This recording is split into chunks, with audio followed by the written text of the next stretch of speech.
to by the United Nations. I mean, it's actually a good thing, seeing that all of this solidarity thing is actually making a move.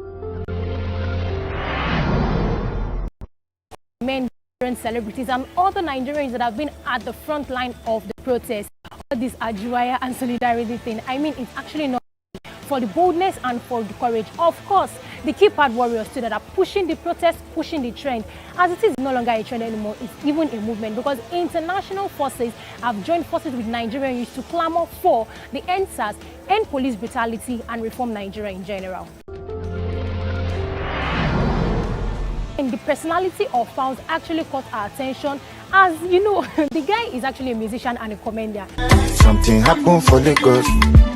But who would have thought that Falz could switch personality in a split of seconds? We all know he studied law, yeah, right? But then he dishing out some constitutional information for Nigerian youth, for them to know what Nigeria stands for and what Nigeria stands for. It's actually a good thing. I mean, about what we're fighting for, it's actually a good thing though. The Human Rights Commission has remained without a governing council since 2015.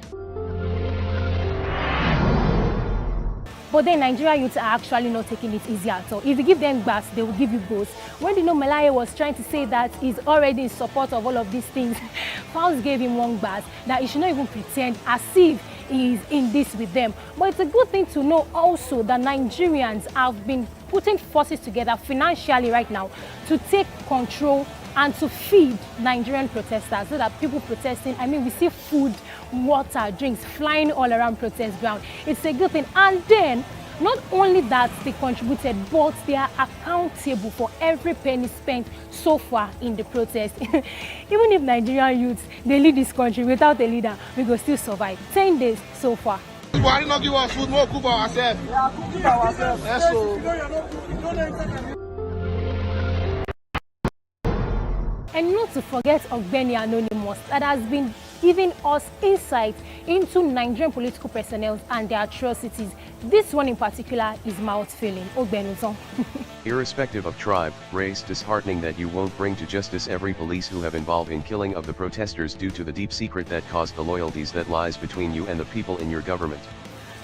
But then it is good to see that Nigerian youth want to chorus, okay, and they are not disguising anymore, to see what solidarity and togetherness can actually do and achieve in our country. It's actually a good thing. But you all know it's excitement one day on the catch-up show, and we go on the street of Lagos to see what people have to say about issues in their society, in their community, and Nigeria at large. Do come with me. What's your name, sir? My name is pharmacist Shimola Ogutola. Okay, sir. So, what do you have to say about the end SARS protest going on for some time now in Nigeria? Well, it's a very welcome development. We can't live in a country where there's impunity and extrajudicial killing. The police have to reform. The government has to reform the police and demilitarize the police. The police is not a force, or shouldn't be a force. All over the world, there's no force attached to the police. The police is the police. The armed forces are the armed forces. You live in a country where you see policemen you see 5, 6, they carry assault weapons as their standard issue rifles. It's baffling and it's worrisome. We are not at war, we're not, why, you know? And then the impunity and lack of accountability in the force. Mind the language of the force. It's very, very wrong. It's unprofessional. It is not global best practices that policemen can pick somebody without warrants. They don't take you to the judge. They don't take you to the court. They have some detention centers, and you know. So you shouldn't hold somebody more than 24 hours. We've seen cases where people are being held for months and months, and then they disappear. Well documented. It shouldn't happen in the 21st century Nigeria or any part of the world. This used to happen in places like Argentina, you know, in the 40s and 50s and 60s. You know, Idi Amin in Uganda. You know, not here. Nigerians are too informed. Nigerian youths are one of the most informed globally. They know what is happening all around the world, and they can match the youths of anywhere, intellectually, professionally, you know, in everything. You find Nigerian youths excelling. Even the police we have issues with now. You see them go for peacekeeping missions in places like Yugoslavia and all these countries, and they come back with laurels, the same very police that we are complaining about. But once they come back home here, they revert to become something else. Our students that we say they are not good, they leave this country, they go to other universities outside Nigeria, Benin Republic, Ghana, the US, they become the best students there. What is wrong? The lecturers that we say that they are not good, they live here, they go to America, they go to the United Kingdom, they become the best there. So the problem is not the youth, the problem is not actually the police, the problem is the structure, the way things work here. Things must just change. Thank God the youths are woken up, and because they are awake now, you know, some of our leaders too are awake, or they are waking up. And the Nigerian youth is the giant of Africa. 1 in 4 black people is in Nigeria. 50% of Nigerian population are people 35 and below. So when we say 1 in 4 is in Nigeria, black person around the world, 2 are Nigerian youth. So for every 4 people you see in the world that are black Africans, 2 are Nigerian youth. So the time is right, and the time is right. And that change, you know, must of course the real Nigeria, the glorious Nigeria. Thank you very much. Yes, sir. Okay, sir, before you leave, what do you have to say to the youth blocking roads? Do you think it is justifiable for this change that we are seeking? They block roads, do you think it is justifiable? Well, I've lived in this country since the 70s. By the grace of God, I saw Alimos go riots. That's about 1977, 78. I was a little child, but it was a youth protest, but it was violent. I saw the June 12 riots too. I've seen other riots too, you know, this by far has been the most peaceful protest in Nigeria. We must say the truth. Now, when you say they are blocking roads, like I told you, 2 out of every 4 black people is actually a Nigerian youth. So when they come out onto the road, why won't the roads block? And then, I mean, look at our unemployment rate. Now it's about 50% or 60%. Yeah. So when the youth are not actively engaged, not that you don't have to be engaged to fight for what is right, but I mean, we have so much youth everywhere. So if you want to gather here, the road will block. It's just, I'm sorry to say that, we should just bear with it. Of course. This is the right thing we are doing.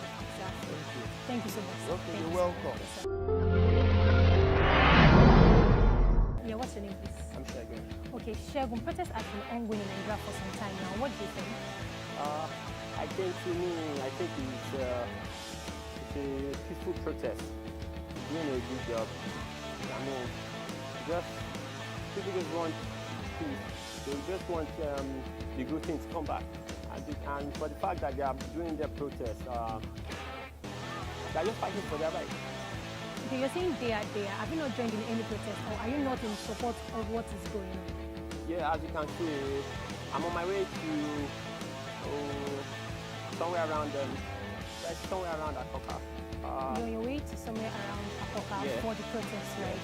Okay, so you've been joining in the protests. Yeah. And do you think Nigeria is actually overdoing it? No, I'm not sure at all. It's a normal thing. I think it's a peaceful protest. So there's no, for the fact that they are fighting for their rights. All right. Thank you so much for your You're time. welcome. Yeah, what's your name? Sammy Moore, that's my name. Okay, Sammy Mo, what do you have to say about the NSAS protest and police brutality thing? I think the idea of the NSAS and police brutality, it's a very, very, very good one. because if the youth doesn't rise up at this time, there is no way the Nigerian government will be able to stop all of this nonsense. I watched a video yesterday that was very, very pathetic and very, very, very disheartening. How would you kill somebody? How would you wreck a whole family because of 2,000 naira? The guy didn't even do anything wrong. He just told you he was coming back from church with the keke napep, and you told him to pay 2K for nothing, and you ended the life of the wife. And even him now, even the child is having mental disorder because you saw the more. Yeah, you understand? So I don't know, the whatever that the youth are doing now, I think I like it and I'm in support of it 100%. Okay, so what would you have to say to the traffic, the way they are blocking the roads? Is it justifiable still? If we are saying the way the traffic, whatever, if all of these things doesn't happen, there is no way the government will see that we are very serious with what we are doing. So for the fact that the traffic is much, is empty and all of those things, I think it's a good move so that they will understand that, okay, fine, oh, these people, they know what they are saying. It's not the 2 weeks, whatever that we say, and everything just ends like that. Okay, I see the way you're talking about this thing with passion. Yes. Have you had a personal experience? Yes, I've had a very bad.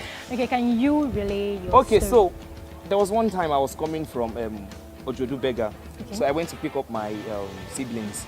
So getting to K2, that roundabout. So I was coming down, I was trekking with my siblings, so I wanted to go take a commercial bus. So they just stopped me and said, hello, give me your phone. I was like, why? I was like, I want to see your phone. I was like, you don't have any right to hold my phone. They're like, no, that if I don't have anything I'm hiding, that then I'll give them my phone. I was like, okay, take, this is my phone. This guy delayed me for more than 1 hour. My siblings were crying that we did not do anything. And as at that time, that was like, I think 2 years ago. 2 years ago. Imagine 2 years ago till now. And things are even getting more worse. For nothing, and they still have me to pay some money. If not, I just opted that, I didn't have any money with me. Oh. It was only the bus key. It was even a bus key. I had to show them that, okay, I'm a driver and all of those things before they have to let me go and all of those things. So that's, I think, the move we Nigerians, the youth, are taking over. We are taking over. Ati Soros, okay, bye. And I like this. So wonderful. YDP, Youth Democratic Party. Confirm. Thank you so much. Yes, sir. And there you have it, guys. And most assuredly, I know that a new Nigeria is about to be born, and I'm positive that we all will be alive to see it and experience it. Do not forget, guys, to like, subscribe, share, comment, and turn the notification bell so you'll be notified whenever we post. Till I come your way next time, my name is Tommy. Bye-bye.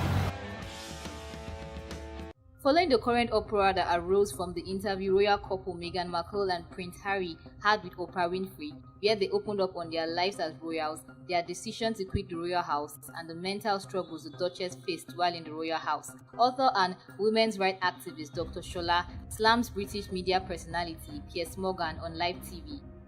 She condemned the act of the royal family towards Meghan and Prince Harry, and she calls Piers Morgan, who speaks in favor of the royal family, disgusting and a racist. You are outraged that Harry and Meghan. Are we allowed to engage in any of this? Let me finish. Well, you're not stopping. Outraged that Harry and Meghan had the audacity to speak that truth than you should be at the actual outrage of racism. Right. Okay.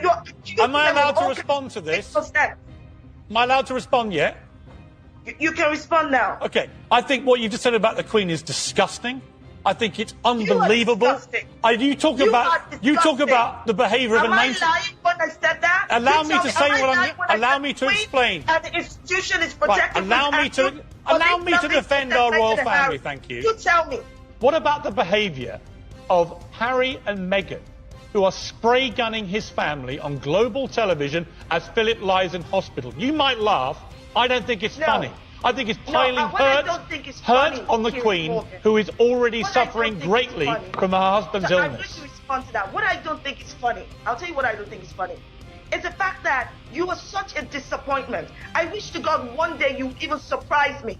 You constantly use your platform as a wealthy, white, privileged man with powered influence to what a load of nonsense, honestly. The biggest what a load of race-baiting nonsense. And the misogynist attacks on Meghan Markle. And you do it so shamelessly. We have...